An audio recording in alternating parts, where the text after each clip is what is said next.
세상에서 가장 낮은 땅은 어디일까요? 이 가장 낮은 곳을 흐르는 강이 있습니다. 바로 성경에 자주 등장하는 요르단 강인데요. 요르단 강은 갈릴리 호수를 흘러서 세상에서 가장 낮은 땅에 위치한 사해로 흘러들어갑니다. 요르단 강 시작은요, 이스라엘 최북단인 헤르몬산인데요.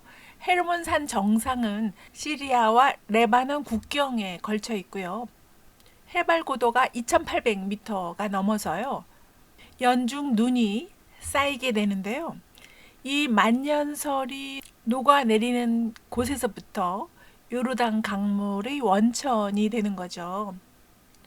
헤르몬산의 남사면은 골란 고원까지 뻗어 있는데요. 골란 고원은요, 이스라엘과 시리아의 국경 지대에 위치하고 있고요. 해발 고도가 1000m가 넘어서요. 이스라엘 저지대가 한눈에 들어오는 전략적 요충지일 뿐 아니라요.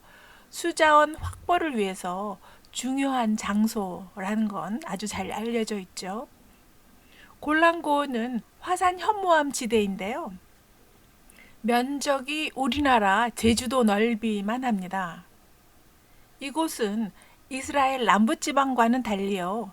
토지가 비옥해서 예로부터 농경과 목축이 성행하던 곳이어서요. 이 비옥한 땅을 이스라엘이 놓칠 리 없겠죠. 북쪽의 헤르몬산은 이스라엘의 스키 리조트가 있는 곳입니다. 헤르몬산에서 흘러나온 물은 푹 꺼진 계곡으로 흘러들어가면서 요르단 강을 이루고요. 강물이 모여서 갈릴리 호수를 이루는 거죠. 갈릴리 호수는요, 담수 중에서는 지구상의 육지에서 가장 낮은 곳에 있는 호수이고요. 갈릴리 호수 해발 고도가 마이너스 210m 정도고요. 호수 깊이는 40m 정도입니다. 물은 낮은 곳으로 흐르니까요. 이 낮은 담소보다도 더 낮은 곳을 향해서 흐르는 요르단강은 250km를 흘러서요. 마침내 220m 더 낮은 지구상에서 가장 낮은 땅 사해에 모입니다. 사해 해수면은 해발 고도가 지중해보다 430m나 낮습니다. 이스라엘과 요르단 사이에 마이너스 430m 밑으로 푹 꺼진 깊은 땅에 물이 고여 있는 거죠. 호수 깊이는 300m 정도까지 되니까 호수 바닥은 마이너스 700m 정도 되는 푹 꺼진 소금물 웅덩이입니다. 요르단 계곡은요, 땅이 함몰되어서 생긴 계곡인데요. 사해 남쪽 시리아 반도까지 이어집니다.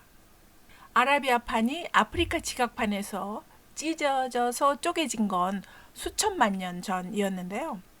쪼개져서 벌어진 지각판 사이에는 땅이 함몰된 상태로 틈새가 채워지면서 요르단 계곡이 형성되었습니다. 이 아라비아판과 아프리카판 틈새의 땅이 지구상에서 가장 낮은 요르단 계곡이 되었고요. 요르단 강이 모인 갈릴리 호수는 담소 중에서도 세상에서 가장 낮은 곳에 있는 호수가 되었죠. 우리는 흔히 듣는 대로 갈릴리 호수라고 말하지만요. 호수임에도 갈릴리 바다라고 부르고요. 호수로 부를 때는 티베리아스 호수라거나 키네렛 호수라고 말합니다. 면적이 우리나라 성남시 면적보다도 넓으니까요. 소양호와 충주호를 합한 크기만 합니다. 깊은 곳은 수심이 40m가 넘습니다. 그러니까 조그만 규모의 호수를 상상하면 안 되겠죠. 갈릴리 호수는요, 돌발 폭풍이 일어나는 곳인데요. 호수의 파도 기록을 보면요, 최근 1992년도에 갈릴리 호수에서 3m 높이의 엄청난 파도가 만들어졌습니다. 이렇게 놀라운 파도는요, 심한 폭풍 때문인데요. 갑작스런 폭풍이 몰아칠 수 있는 조건을 갈릴리 호수가 갖추고 있습니다. 그 까닭은요, 주변은 산지인데요. 호수는 해발 고도가 마이너스 210m 정도로 푹 함몰된 땅에 있어서요. 호수 표면에서 따스해진 공기가 상승하고 있을 때 바람이 산지에서 불어오면요. 차가운 공기가 따스한 공기 밑으로 갑자기 휙 떨어지게 됩니다. 이때 격렬한 폭풍이 만들어지는데요. 잔잔했던 호수가 아주 짧은 시간 동안 갑작스럽게 맹렬한 폭풍을 난데없이 맞게 됩니다. 그러니까요, 호수가 늘 평온하게 유지되는 건 어려운 일이죠. 이 낮은 갈릴리 호수를 빠져나온 요르단 강물은 더 낮은 곳으로, 점점 더 낮은 곳으로 흐릅니다. 요르단 강물은 세상에서 가장 낮게 가라앉은 요르단 계곡을 흘러서 결국 더 이상 낮은 땅이 없는 사해로 들어갑니다. 요르단강 동쪽은 요르단이고요. 서쪽은 이스라엘이 점령한 요르단강 서안 사이에 국경을 형성하는데요. 요르단강 서안은요, 특히 유혈 충돌이 끊이지 않는 비극의 장소이죠. 예루살렘에서 10km 남쪽에 예루살렘보다 살짝 30m 높은 해발 775m 고도의 예수 그리스도 탄생지로 알려진 베들레헴이 있는데요. 크리스마스 시즌을 맞아서 관심을 가질 수밖에 없죠. 현재는 요르단 서안에서 팔레스타인 당국이 관리하는 지역에 속해 있습니다. 베들레헴은 지중해성 기후 지역입니다. 지중해성 기후다라고 하면 올리브 나무나 포도나무가 딱 떠오르죠. 덥고 건조한 여름을 견디고 시원하고 비 내리는 쌀쌀한 겨울을 지내면서 품질을 높이는 나무들이죠. 베들레헴은 겨울이 그다지 춥지 않지만요. 여름이면 아라비아 사막의 뜨거운 모래먼지 바람이 불어와서 여름을 견디기 힘든 곳입니다. 베들레헴과 예루살렘은 유대 산맥에 포함되어 있는데요.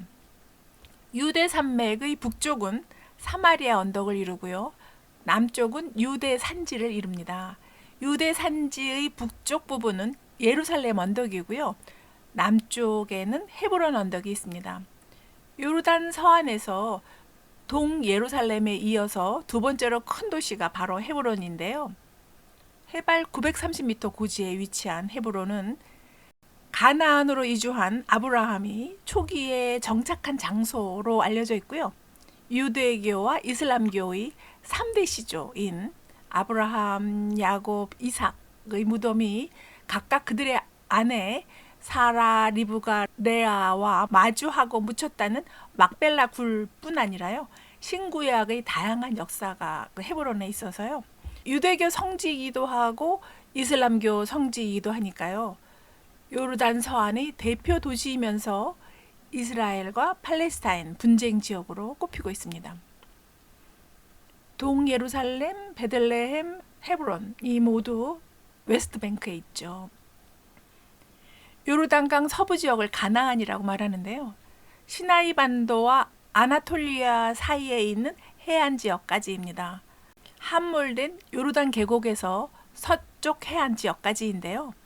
요르단 계곡은 시나이 반도에서부터 터키 쪽에 위치한 아나톨리아 판과 접한 지역까지 이어집니다. 요르단 계곡은요, 아라비아 판이 아프리카 판 경계를 따라서 놓여 있는 거죠. 아라비아 판이 아프리카 지각판에서 찢어져서 쪼개진 건 수천만 년 전이었는데요. 신생대 제3기 말에 지구가 냉각되고 있던 300에서 400만 년 전에는요. 아프리카와 아라비아 지각판이 만나는 곳이 더 함몰하면서 지중해 물이 요르단 계곡으로 흘러들어 왔는데요. 세돔 석호가 만들어졌고요. 이 석호는 현재의 이스르엘 계곡을 통해서 지중해 바다와 연결되었습니다. 그러다가 지각운동이 더 일어나면서 200만 년 전에 지중해와 계곡 사이의 땅이 상승하면서 지중해 물은 더 이상 들어오지 못하고요. 요르단 계곡은 호수로 바뀌었는데요. 호수는 땅이 함몰되고 기후변화가 일어나면서 마침내 줄어들었고요. 오랜 세월 동안 지각판이 우그러지는 변형으로 움푹 파이게 된 사해는요. 수분이 증발해서 더 짜가워진 물이 모이면서 내륙에 갇힌 호수로 남게 되었습니다. 물은 건조한 땅에서 하늘을 향해 수증기로만 증발되어서 빠져나갑니다. 증발된 물은 소금기를 남기니까요. 사해는 세상에서 제일 염도가 높은 물을 유지하고 있는 거죠. 소금의 짠맛이 무언지 제대로 보여주는 장소인데요. 세계에서 가장 낮은 곳에서 세상에서 가장 염도가 높은 고염수 호수인데요. 어찌나 짠지 사해의 염도는 바닷물보다 10배 가깝게 차가운 소금물 웅덩이입니다. 세상에서 가장 낮고 가장 짠 곳이죠. 사해는 요르단강의 터미널이죠. 강물의 터미널 레이크인데요. 강물은 결국 바다로 흘러가거나 바다로 흐르는 강과 연결되어 있잖아요. 그런데 요르단 강처럼 바다로 향하지 않는 강물도 있긴 있거든요. 이렇게 강이 바다로 향하지 않는 유역을 내륙 유역이라고 말하는데요. 물의 배출구가 없어서 침수된 지역을 말합니다. 사해가 그렇죠. 요르단 계곡은 길고 폭이 보통 4km 정도로 좁지만요. 사해 부근에 도달하면 강폭이 넓어지면서 폭이 20km 정도로 넓은 삼각주를 이룹니다. 사해의 해안에는요, 수위가 하락하면서 남겨진 소금 퇴적물이 드러나 있습니다. 사해의 남서쪽에는 소돔산이라고 일컫는 소금 절벽이 있는데요. 사해가 움푹 파이게 되는 지각 변동이 일어났을 때요. 소금보다 무거운 퇴적물은 아래로 가라앉고요. 소금 퇴적물을 위쪽으로 밀어 올리면서 현재의 소금산이 만들어졌다고 합니다. 구약 시대에요. 타락한 도시의 대명사로 부르는 소돔과 고모라는 평야 지대의 풍요를 누린 곳이라고 알려져 있는데요. 그 흔적을 사해 주변 어느 곳에서도 찾을 수는 없지만요. 단순한 지진이나 화산 폭발로 도시가 덮인 게 아니라요. 아프리카판과 아라비아판이 쪼개지는 경계에 놓인 곳에서 감쪽같이 사라진 일이라서요. 인간이 존재하던 시절 이전에는 흔적을 찾을 수 없는 천재지변도 많았을 것 같습니다. 사해 남쪽은요, 소금 사막이 넓어지고 있는 상황입니다. 그 이유는 짐작이 가시죠? 빠른 수분 증발이 일어나고 있는 건 기후 변화 때문이죠. 남미에 있는 우유니 소금 사막은요, 안데스 산맥 3,600m 이상의 고지에 널따란 평원으로 펼쳐 있지만요, 세상에서 가장 깊숙이 낮은 마이너스 430m의 땅에도 또한 소금 사막이 만들어지고 있는 중입니다.